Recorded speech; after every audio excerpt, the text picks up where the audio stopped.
Hey guys, welcome to the Rewind podcast. I have two really important people with me as guests today. They are relationship experts. They both have amazing YouTube channels, amazing followings, and I wanted to help get some great information out to my clients about their YouTube channels. It's Alex and Apollonia. Welcome to the show. Thank you. Thanks for having us. So I have a question that some of my clients sent to me that I want to just ask you because I told them that I was going to be talking to you. And so question number one, what role does health play in having a successful relationship? Go ahead. Okay. I think that health plays a significant role. One, because I think especially when you're in a long-term relationship and you see the person every day, and possibly, especially for women, when you have kids, there's a lot of stress that can happen of everyday life, and beyond the stress, you are still with your partner after all that, right? And so what happens is we don't have a good relationship with how we handle stress. Maybe we turn to food to eat, or we don't monitor and we're not getting back on the wagon. It's okay to fall off the wagon every once in a while, but it's important to stay on track and get back on. But I definitely think it is so important because of the fact that the way that we create desire in relationships and constant desire is by what you see in front of you, besides just how you feel about your partner. And especially for men, because I work just really with men, and I know desire is really created by the essence of a woman, like how beautiful she is, no matter what age she is. It doesn't mean that you have to be this 30-year-old woman that you were before and this perfect body that you had when you were 30, but it's just about how you transition into the new you and feel good about you as a couple. And I think that's really important because health creates desire. And health and mental health, physical health, emotional health, everything. So it goes beyond the physical. It's also emotional. Like when you feel good about yourself, emotionally, you're going to feel healthy. So this is also a positive thing for you and your partner because emotional stability in a relationship is what keeps you ignited and keeps that bond together too. Such a good point. Amazing answer. Thank you. Wow. Okay. Is it true that couples work out together stay together? I always say yes. I think it's very important to have the same vision, because when you work out together, it's for one goal, to be healthy, to also please your partner, please yourself, making sure that you have the same energy at the end of the day. So I have found that the people I coach, when there is a breakup, when there is trouble in their relationship, and when they set apart, So if you can have the same vision about health, going to work out, taking care of yourself, you will feel that your relationship is stronger. And also because you share something in common. And in today's world, with what you said, like with the kids, the work, we don't have time for ourselves, even inside a relationship. It's not only about sex. Spending time together, quality time is very important. And going together to the gym is something that will strengthen a relationship. That's true. I have a question which I just thought of that's not on this list. So this is my question. Guys, why is it that when people break up, I see them working out in the gym, all trying to get in shape, all trying to lose weight, and they didn't do that for their partner? Right? Yeah, Good question. It's a very good question. The problem is, as human, we only react when we have a problem, I come to see you because I was overweight, I didn't sleep well, I have low energy. So I had to do something, right? And I realized it because I just looked at myself in the mirror and told myself, it's not okay. I cannot stay like this. So we tend to wait the last moment before to react. And a breakup is a wake-up call. What do you think? Yeah. Yeah, I think a breakup's a wake-up call, but also too, it mentally, you have to, for me, I feel like on top of that, it gets the attention of the other person, right? So as yeah, we didn't get the attention before, but what's a way after a breakup that you can really get the attention from the other person? And that's really by looking your best and creating the best life ever, because really you want them to be if they really want to be a part of it now, then hopefully they can, and I think that's the reason why, oh, sorry, I hit you in my hair. A lot of people they go to weight loss and they start working out after a breakup to get that reaction from their partner. But also, a lot of times, I think it also helps with emotional health, right? Of overcoming the breakup. Yeah. Right. That's true. I just thought of it myself, though, of like, if you're gonna, some guys I know will all of a sudden start working out. Yeah.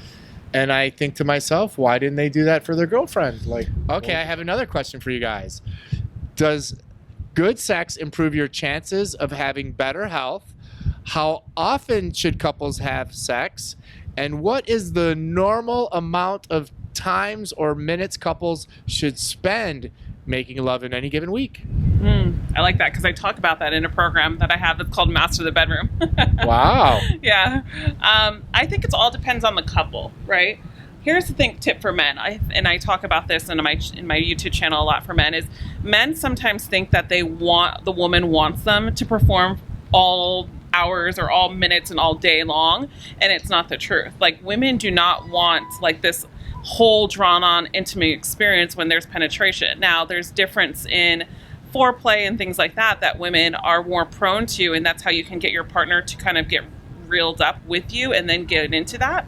But I do think it all depends on the couple, because everybody is different, right? Yep. Because when we start creating a stigma that's like, you should have sex with your partner 3 times a week, then it's like, now you're putting pressure and you're comparing yourself, but everybody's life is different, right? Yes. So for example, my marriage, we're 2 entrepreneurs, right? And there's weeks that we don't probably even see each other. When we do, we're just like bedtime, like, because we're just really exhausted. But then there's weeks when we take off and it's like, it's going down, So Right. It's like, it's different. It's all depends on how your partnership is. Here's the one thing that I will tell you is, if you feel that you can't talk to your partner about how you're not being intimate because you guys are busy has been bothering you, then that means that there's an issue, right? If you can't open up to your partner. And then men think too that with women that they're not going to be intimate with them because of the fact that they're not attracted to them anymore. And that could be the case because they're not keeping up with themselves sometimes. But most of the time with women, it's because they can't turn off that tab that's in their head, right? Because this has to be done. This has to be done around the house. I have to do this. So if a man can just step in for a woman sometimes willingly and appreciate it and help her and say, babe, I got this, and like make a joke about it and make it fun, it actually naturally emotionally turns on a woman.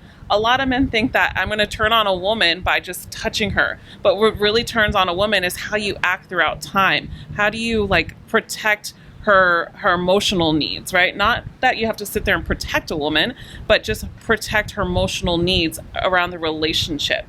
Do you secure her when she's like in a time of weakness and her weak points? Do you come in and you help her in her weak points? Do you transition when there's something that she needs help with? Or you're like, babe, I got this. I'm going to do this for you instead. I know this is something that's hard for you, so let me take over and let me do this for you. And that's the way that you create that intimacy, long lasting with your partnership, is in your partnership, because of the fact that for women it's different in that. And then the caveat of that for women, what I would say is, working with men, what I've realized too is that men really want to be heard. Men want to be heard about what they're feeling, right? And so sometimes when women come to them, they're like, well, okay, listen, I really want to know, what can I do better? How can I do this better? You can't get angry if your husband or your partner's like, well, I would really love if you just lost like 10 or 5 pounds, right? I would really love if you just kind of did this with me on the weekends. I would really love, and be open to the communication, because I think communication draws you together. Yeah. Guys, if you don't follow her, you better start, because she's an expert. Great one. Oh, thanks. Okay, here's the next one. Libido is a big issue when it comes to hormones. We find that when partners have differences in sexual desire, that one partner can become frustrated, sad, and even angry. What are some ways to tell your partner that this is a big problem for them without having the other partner appear defensive or even attacked? So what is the right way to bring it up? Yeah, it's not easy because we touch some intimate communication, and it can touch some ego sometimes, specifically for men, I would say. But I found that the best way of communication is mostly to be open and to choose your words. So start with the valorization, saying like, I love our relationship, I love you, you're such an amazing husband, a wife.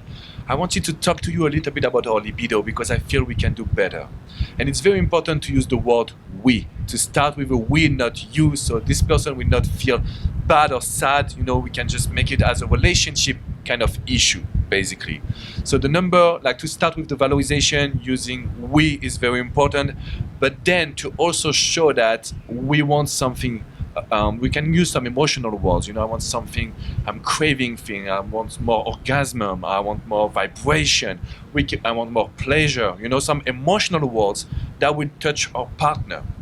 And if it's too difficult, we were doing a video about this right before, just Brian and myself, because I feel it's very important to just do the first step. So if you feel that there is a lack of libido, you need to show, I just did this questionnaire, I just talked to this guy, Brian is amazing, he's helping me. And if you do the first step, I feel that your partner will be more open to do it with you too. Yep. Sometimes in life, it's the first step, right? Yeah. I want to add to that too, because I think it's really important. Two things. Number one is when you have to have those conversations, make sure that it's not in the bedroom, like it's not at home. Like maybe you guys get in the car and you're doing a road trip and talk about it on a road trip. Talk about it outside of the bedroom, right? And another thing too, and I actually have it in my program, again, the Master of the Bedroom program, is there's this checklist that you have in regards to kinks, fantasies, anything like that. And you both fill out the checklist individually, and then you make it a fun exercise when you're at dinner and you talk about it, right? And it gives you the idea, because a lot of couples, it's not that they don't want to talk to their partner, it's one, they don't know how, because of the fact that they've been so stagnant in probably the communication or just in life, and they're just going through the movements of stress, and who knows, maybe they had to take care of a mother, a father, and there's so much that goes on. They're catering to everybody else that they forget to cater to their relationships. So that's one way that you have to do it. And then secondly, it's really important that, just like Alex was saying, is that you make it a we conversation and not I need you to do this, do this, do this. The biggest way that you're going to help, and this is for women too and men, is just by asking questions, right? Do you feel like our sex life is the best it could be? No. Why do you think that, right? Be more inquisitive than actually having to tell somebody, and that's what starts the conversation. Right. Great response. Okay, here's another one. In our patient questionnaire, we often encounter clients who attribute a high percentage of their stress levels to significant others. How real are these? And what do you recommend in these situations where someone feels that someone's getting too much stress from their partner, and then that probably rolls over, I guess, into also their intimacy as well? It's a great question. Yeah, that's a good question, but I feel it's true, because in our life we want to please our partner. That's the first person on the line. And we tend also, if we are in burnout professionally, or if we're missing our family, with COVID, everything is going on in the world. We put everything on our shoulders, partners. So I will feel that it's normal to feel stress from our partner. Right. And if it's the case, seeing a relationship expert will be my best advice, because sometimes we try to give advice to everyone, but some situations are very specific, right? But I feel, and would you agree, I think on this, it's like open communication. When you communicate with someone, you can save every relationship. You can just make your relationship better. But if you keep everything for yourself and one day you explode, that's where the relationship are going to break up and divorce. So I would say you need some time to seek some help if you feel so stressed by your partner. Yeah, I think it's, one of the common themes you hit around is communication. And we hear that on our side as well, in terms of, I feel like the people we see are having a hard time communicating their issues with their partner. Sure. It's like a secret. Yeah.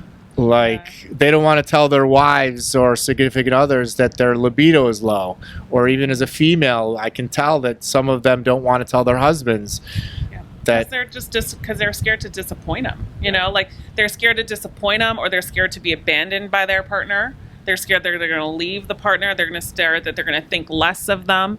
But I think it's it's beyond the communication. I think it's relationships is really important, and marriage, partnerships, whatever it is just to understand that relationships and partnerships are not just about being together. It's just not. Right? Because if it was just about being together, it would be so boring, right? So relationship, you go through seasons as people, right? And it's really important that as you transition in your new season, your partner is at least aware of it. And that's how you guys start to separate. oh, I just changed. Oh, I just grew out of this partnership. Oh, I just grew out of this relationship and marriage, right? And so what I always think is really important to start your communication again is start with silly questions, right? Like I can ask Alex anything. I can just say something like, babe, what do you think about this and this? And he's like, you ask the weirdest questions at the weird times. But the reason why I do that is because I know it's so important for me to just be as honest in whatever is in my head, because not only what happens there is it creates trust, right? Because if I can ask anything to my partner, why wouldn't he be able to trust me at the same time, right? Especially coming from a secure place, a man that's coming in, a woman that's coming from a secure place. So communication starts with the simplest things. It's not always about communicating problems. It's about communicating ideas. It's about communicating what's going on in your life, like questioning and understanding what your partner thinks about this. What are their views on this? What are their views on this? And trying to just really question to understand. Great. Well, guys, thank you for being on the show. I'm hoping that they will come back and enjoy the view and film again. Yeah. And if you guys don't follow, I'm going to put their links. I'm not good at my videos yet of telling people that I have all of the links in the bottom, but I'm going to put the links to their YouTube channels and to their social media. They give out amazing advice. I think everyone would be served by watching their videos and following them. And thanks, guys, for having been on the show. Thank you. Thank you.